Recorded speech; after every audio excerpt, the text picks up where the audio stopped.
This is part 2 of Module 7, a continuation of our discussion on bipolar junction transistors.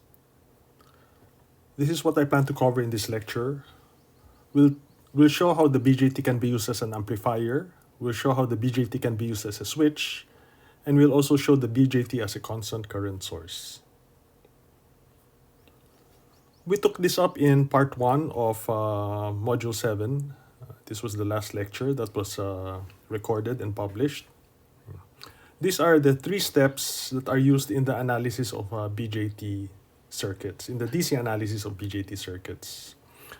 Okay. It is very important that you master this procedure, because this is what you are going to use in analyzing transistor circuits, not only in this particular course, but also in future courses. Okay, step 1, we determine if the base emitter junction is conducting. And the techniques that we use for this are just your diode circuit analysis techniques. You can use the piecewise linear model of the base emitter diode to determine whether there is conduction or no conduction.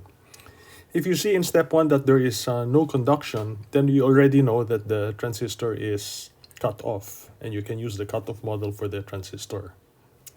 If the base emitter junction is conducting, there are only 2 possibilities. Either it's in active mode or it's in saturation.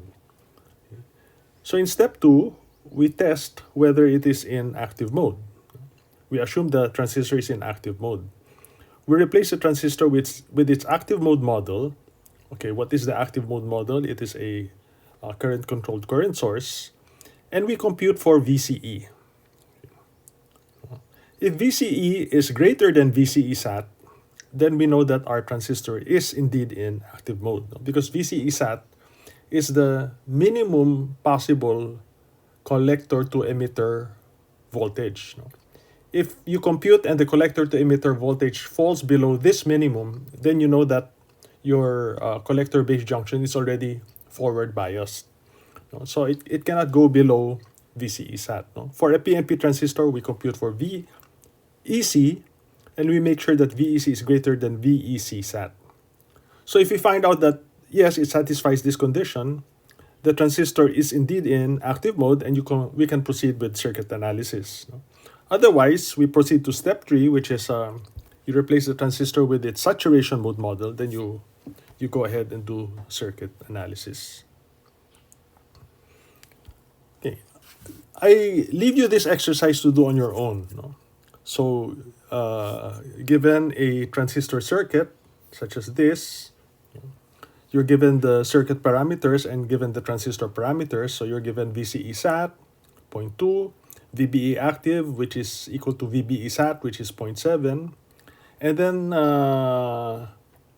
beta equal to 100. So these are the transistor parameters. Then the circuit parameters, the supply voltage 5 volts, collector resistance 1K, base resistance 10K. The exercise is to fill up this table. For different values of Vin, determine the values of Vout. This is very similar to the exercise that I presented at the end of the part 1 lecture. So this is just replicating that exercise, except that now we have more values of input voltage. So do this on your own. Okay, if you do it, you should be able to check against these answers. So this is what will come out. Now I'd like to point out some things here in this particular table.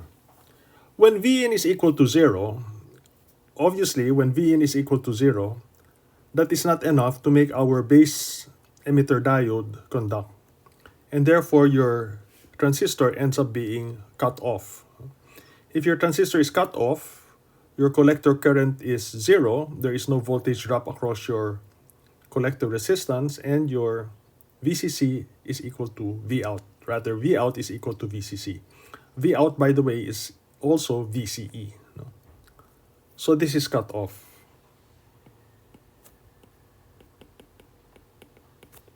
Okay, as you increase Vin, okay, at Vin equal to 0.7, that's when your base emitter diode is on the verge of conducting. It's not yet conducting, but it's on the verge of conducting. Your current is still equal to 0, you're still cut off in a sense, no? Because your current is equal to 0 and your output is still 5 volts, but you are now transitioning from cut off to active mode. No?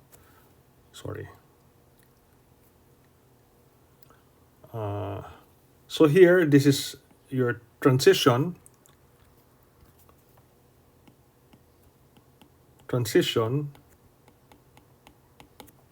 okay, from cut off to active. Okay. Now for all these input voltages, we know that you will be in active mode.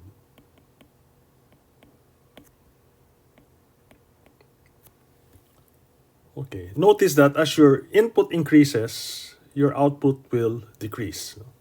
As my input increases, my output decreases. Now, to what extent will my output decrease? My output will only decrease up to the extent that my output is already equal to VCE SAT. So in fact, this is when you start to transition to saturation. And beyond 1.18 volts, your transistor is saturated.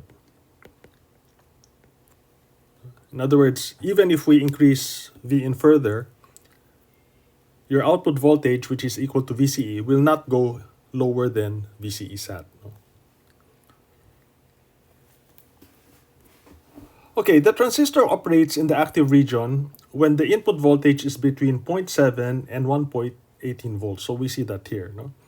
Between 0.7 and 1.18, we are in the active region. Okay.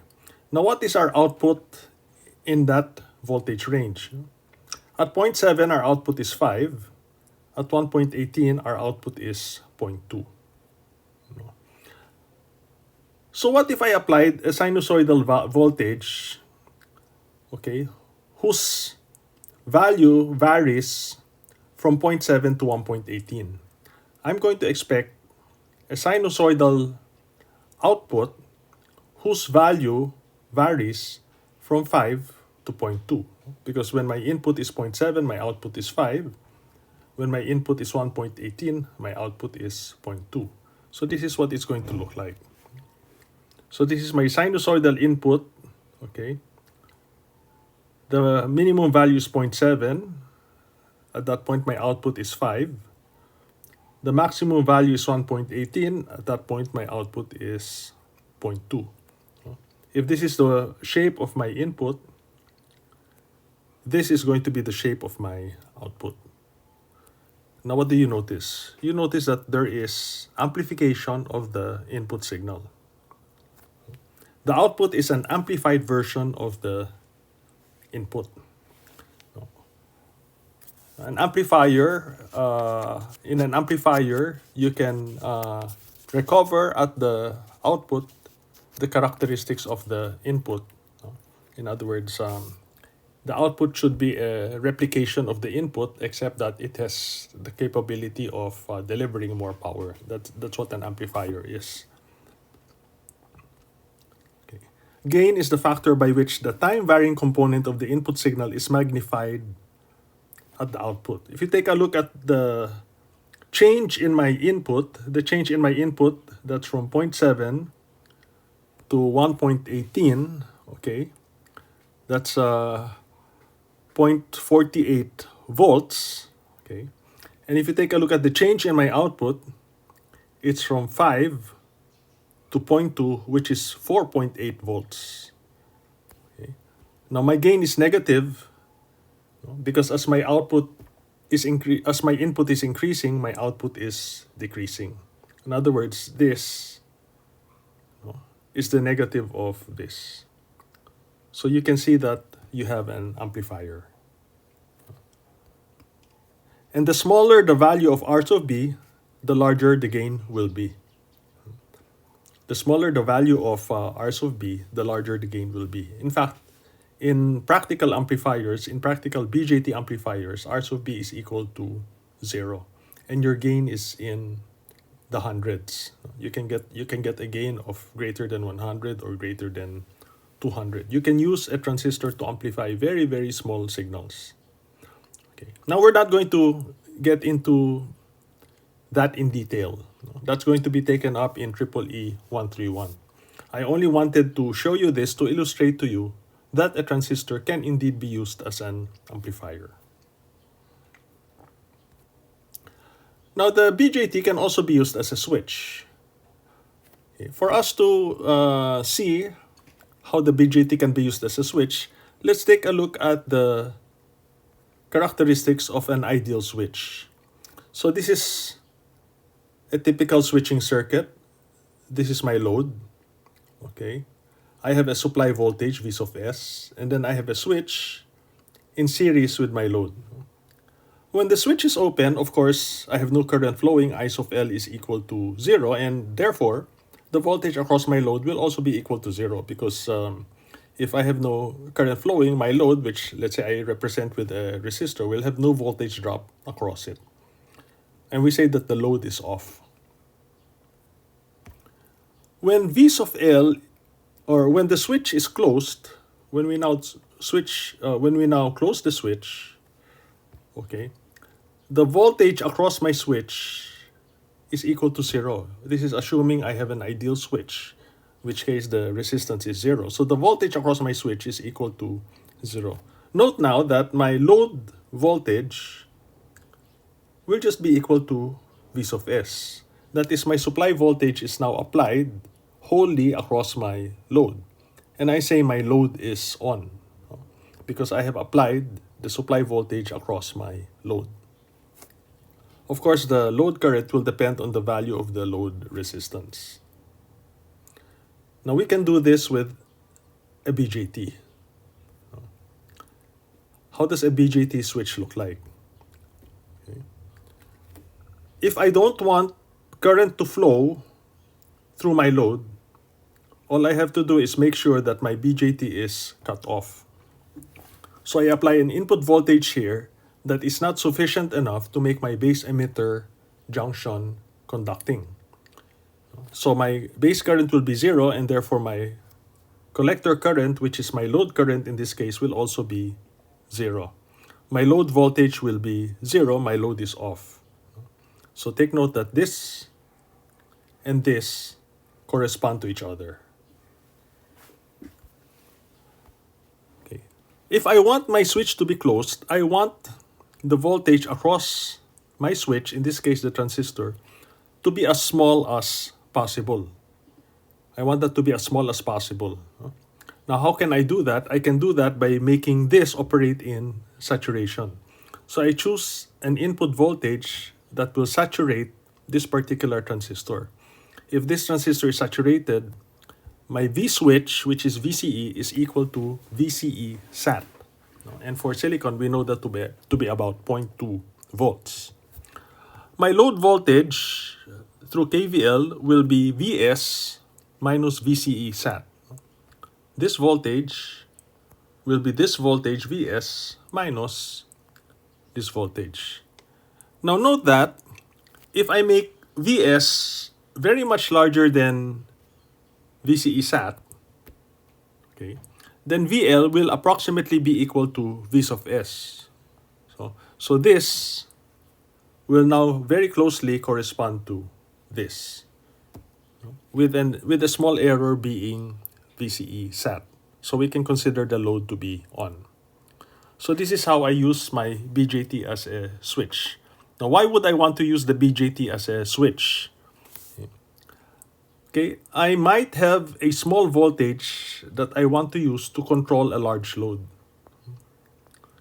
In other words, this can be a control output.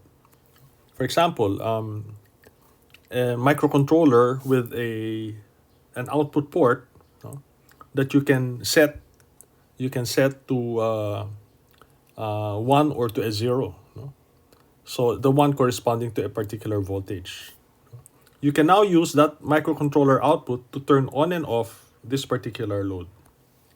So that's why you would want to use the BJT as a switch. Let's take an example. So here I have a silicon transistor with beta equal to 100. Okay, I want to use it to control a 500 ohm 20 volt load. So my load is 500 ohms and my load requires 20 volts to operate. Okay. So the problem is determine a suitable value for RB if a 1 volt signal will be used to turn on the load. Now, to simplify matters, let's just assume that VCE SAT is equal to 0. Okay.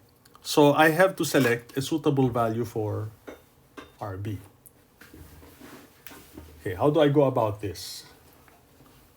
Okay. Now, what is my expression for I sub B?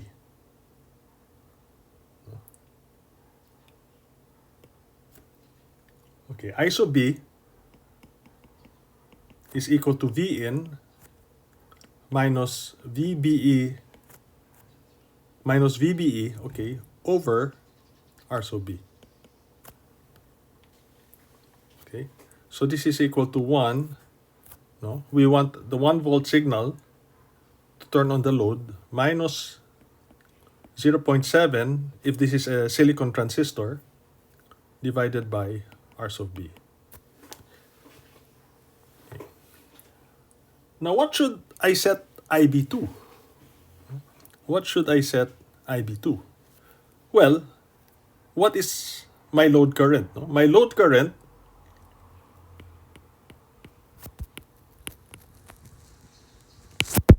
which is equal to IC is going to be equal to 20 divided by 500. So this is going to be 40 MA. 20 over 500 is 40 MA. Now at IC equal to 40 MA,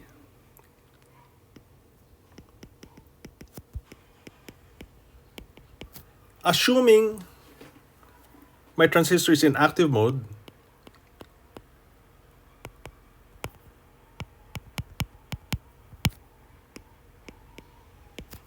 IB will be 40 MA over beta.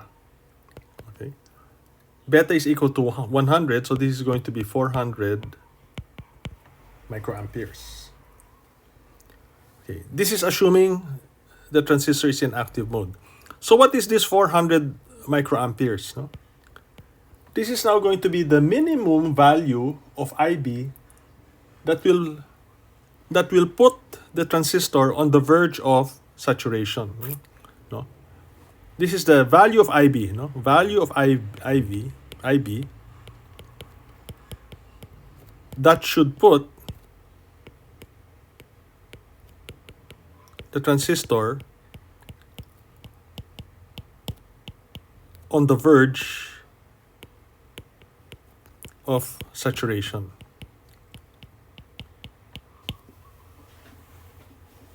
Okay. If we want the transistor to be saturated, we should make IB greater than 400 microamperes. Okay, let's review that. No, my load current is 40 MA. That's my load current.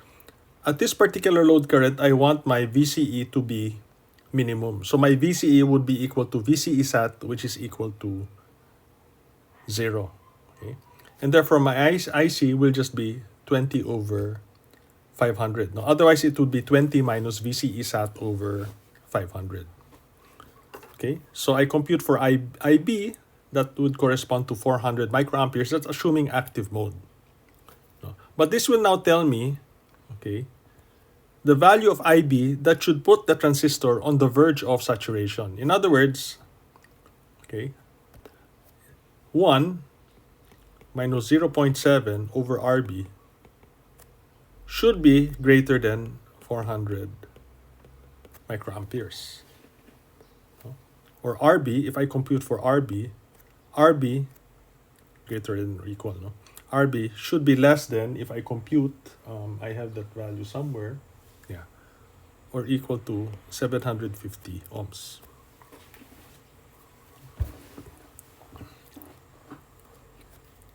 No? So RB being at 750 ohms will put this transistor at the transition from active to saturation. That's what it will do.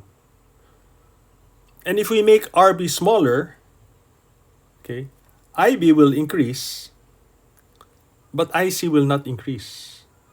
No? Because IC, this is the maximum possible value of IC, the 40 mA. And that happens when your transistor is saturated.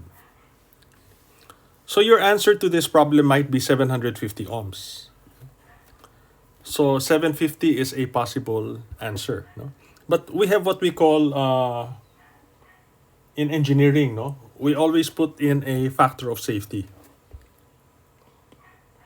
In engineering, you have what we call a factor of safety. No? So we want to choose RB to be smaller than 750 ohms. No? If you take a look at the resistor table, 750 ohms is a standard resistor. There's no 740, there's no 730. The next standard value of resistance would be 680. No? So let's say no. So say 680 ohms. No? So me, if I were designing this, that's what I would go for. I would go for 680 ohms rather than 750 ohms because 750 is too exact. In other words, if the transistor characteristics just change slightly or beta changes slightly, for example, then your load current may now become less than 40 mA. No? Your load may not really be turned on.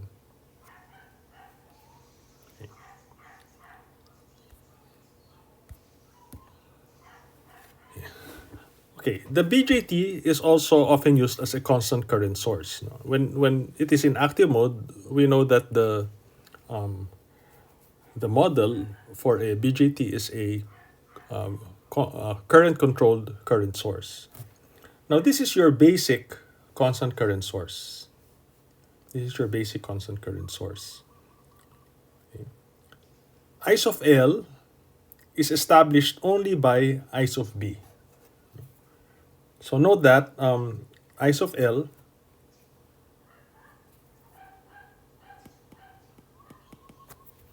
sorry.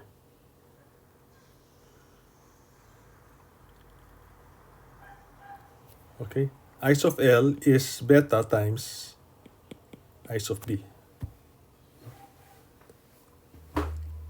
Okay, under the correct conditions, no, as long as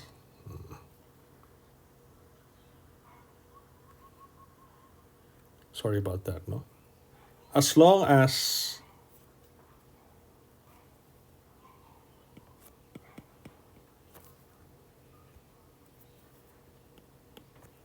okay, the BJT remains in active mode,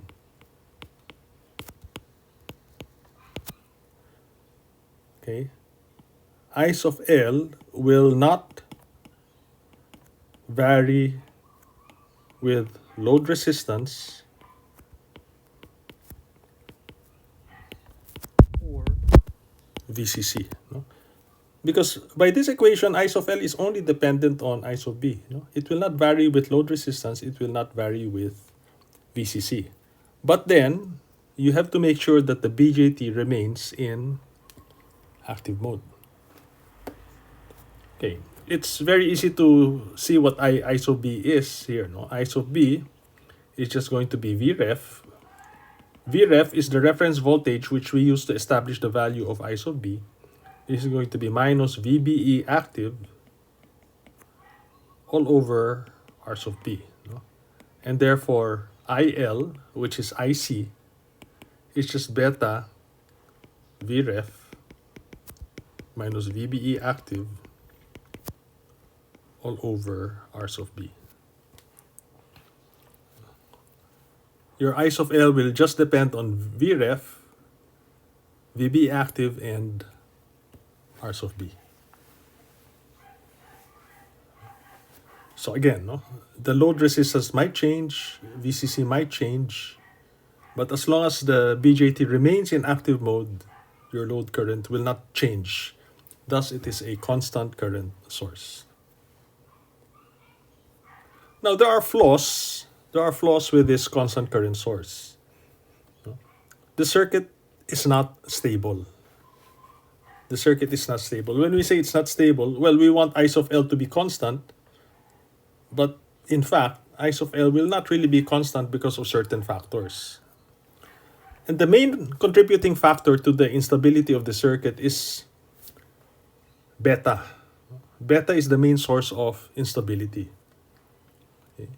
I sub L largely depends on beta. Unfortunately, beta changes with temperature, and beta also changes with device replacement. When you go from device to device, even if the part number is the same, the value of your beta can greatly change. It can change significantly, up to 20-30%. So the circuit is sensitive to both temperature and to device replacement. Actually, VBE also varies with temperature. This adds to the sensitivity of the circuit to temperature changes. But the variation of VBE with temperature is not as bad as beta. And then RB is also a factor to contend with. RB varies within its declared tolerance. When you buy a resistor, the vendor will guarantee you a certain tolerance. The typical tolerance for resistors is 5%. In other words, if I buy a 1000 ohm resistor, okay, the value of that resistance can actually change from 950 ohms to 1050 ohms. That's 5%. Okay. So if we had to replace the resistor, or for example, if we replicated the circuit using another resistor, we might not end up getting the same value of I sub L. So these are the flaws of your basic constant current source. Now this is a more stable constant current source. Instead of having a base resistor, what we have is an emitter resistor. How does this work? How does this work? Okay, the current that will flow through my emitter resistor will be 1 plus beta times I sub B. Because I sub L is beta I sub B, then you add to that I sub B. By Kirchhoff's current law, the current that will flow here will be 1 plus beta I sub B. If I apply KVL now to this particular loop, what am I going to get? I'm going to get Vref, okay, minus VBE active. Okay, let's assume that this is in active mode, no? So we have to assume active mode.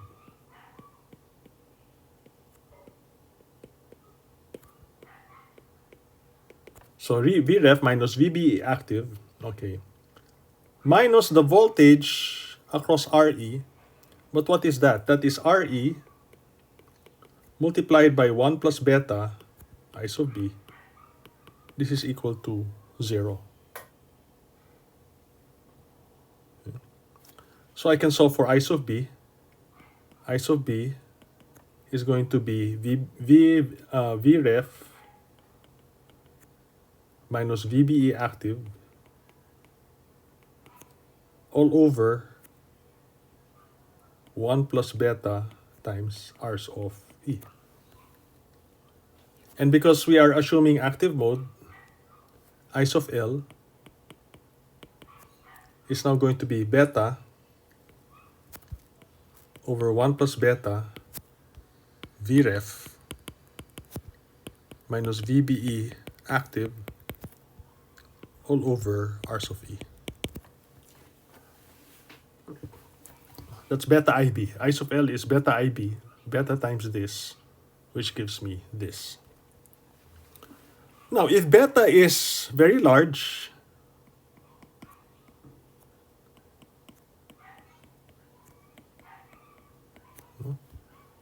if beta is very large, if beta is very much greater than 1, then I sub L is approximately equal now to, what happens, no? This becomes equal to 1. No? Because if beta is very much larger than 1, then 1 plus beta is approximately equal to beta, and this becomes equal to 1. So I sub L is just now Vref minus VBE active all over R sub E. Take note that this is no longer sensitive to changes in beta. No? Remember, beta is the main source of instability of the circuit. But here we have eliminated the dependence of the circuit or of the load current on beta. Of course, you still have to have stable values of VBE active and R sub E. No? There's nothing you can do about that. No? But like I said, the main source of instability is beta, and we have managed to take that out of the equation. So this is what will now establish our load current. But remember that we have to maintain your transistor in active mode. No? In other words, we must make sure that VCE, no, if we do our computations, we must make sure that VCE will never go down below VCE sat. No? In fact, it's impossible for it to go down below VCE sat. If our computation is showing that, then that means that it is actually already equal to VCE sat. No? Our transistor is already saturated. Okay, let me take an example. Okay, this is a very practical example. LED lights, LED bulbs, no? They have become very popular nowadays. I once had an LED bulb that was busted. I took it apart. I just wanted to see what was inside. And I saw a very simple circuit. No? The circuit is just your 220 volts rectified and then fed into an LED driver, and the LED driver looks like this. I have all my LEDs in series, okay? And then I just have a transistor with an emitter resistor driven by a reference voltage. Of course, I simplified the circuit a bit here. Okay, so LED bulbs are very popular nowadays. If you have a 1 watt LED bulb, so these are the white LEDs that are used, no? That would draw about 300 milliamperes at 3.3 volts. No? So the voltage drop across an LED bulb when it is conducting at 300 mA is 3.3 volts. So it's different from your ordinary diode, which drops about 0.7 constant, no? Constant 0.7 volts, silicon diode that is. Okay, so we're going to use this circuit to light up a string of 1 watt LEDs. These are all going to be in series. So here are the parameters. Your voltage reference is 5 volts. The transistor has a VBE active of 0.7 volts, VE sat of 0.2 volts, and a very large beta. The beta of your transistor is very large. No? So first, what value should RE be set to? So we just use this formula. No? If we know our load current, then we set RE according to this formula. Our load current, the current that should be flowing through all of the LEDs is 300 mA. So that's our load current, no? IL, okay, which is equal to 300 mA, should be equal to Vref minus VBE active all over RE. So this is, my reference voltage is 5. VBE active is 0.7 over RE. And I'm going to get RE is equal to, I have it here, no? 14.33 ohms. In this particular case, if you want the current to really be 300 mA, you're going to have to use a precision resistor. You're going to have to use a precision resistor. Okay, another way you can adjust it to be exactly 300 mA is if this is a variable resistor. So you adjust this resistor so that you get 300 mA flowing. But this will give you an idea of what the range of values of the variable resistor should be. Okay, so this is the value of RE that we set. Now the second question, up to how many LED bulbs can the circuit drive while maintaining the current at 300 mA? Up to how many LED bulbs can the circuit drive? So we have to compute for the maximum allowable load voltage. No? So this is your load. This is your load. We have to compute for VL max. No? The maximum allowable load voltage.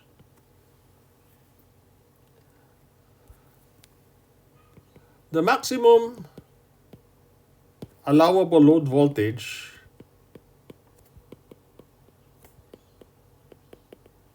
occurs when VCE is minimum.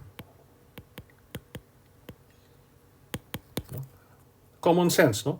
If this is minimum, okay, the voltage across this is fixed, no? Because I have 300 mA dropped across 14.33 ohms. So the voltage across this will be fixed. If this is minimum, then that's going to tell me what the maximum here is given my supply voltage is 50 volts. No? But VCE minimum is VCE SAT, no? Which is equal to 0.2 volts. Okay, so if I write out my KVL, no, I have 50 minus VL max, this is my maximum allowable load voltage, okay, minus VCE SAT, okay, minus VRE, the voltage across my emitter resistor, this is equal to 0. VL max is just 50 minus VCE SAT minus VRE, no? Which is 50 minus 0.2. 0.2 is VCE SAT. Okay, what is VRE? No? VRE is, my current is 300 mA. My resistance is 14.33 ohms. No? So this is 300 mA multiplied by 14.33. And if I compute this, I'm going to get 45.5 volts. If I compute that, I will get 45.5 volts. This is the maximum allowable load voltage. If my load voltage is smaller, that's okay, no? For example, if I only have one LED, then my load voltage is just going to be 3.3 volts. So where's the rest of the voltage going to go? The rest of the voltage is going to go across VCE, which will make it much greater than VCE max, which is okay. It will still be in active mode. Okay? But as I increase the number of LEDs, okay, each LED being 3.3 volts, VCE gets smaller and smaller and smaller, and we should not allow it theoretically to go below VCE SAT. Now, since each LED is 3.3 volts, how many LEDs?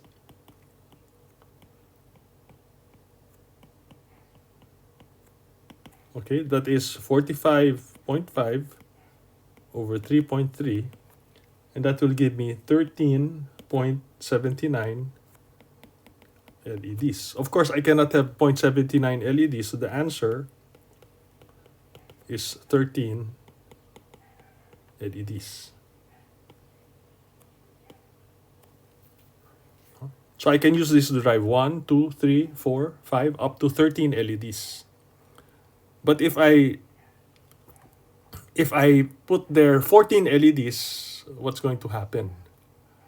Okay. This maximum voltage is going to be shared now among 14 LEDs. Unfortunately, the voltage per LED will not allow it to be driven to 300 mA. Okay, in fact, the voltage across each LED may not even turn that particular LED on.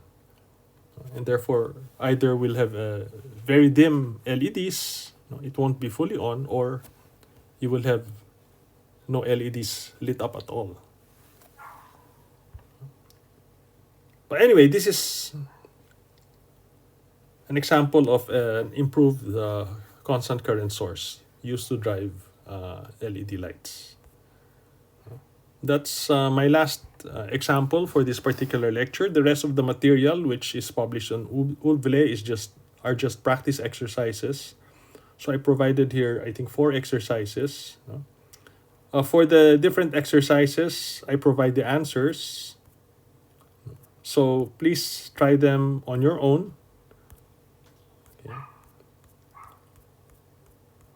And if you get through these exercises okay, then I think for the purpose of 1, 2, 3, that is the amount of understanding we want you to have on BJTs, I think you're going to be okay. So that's all for this particular lecture. Thank you.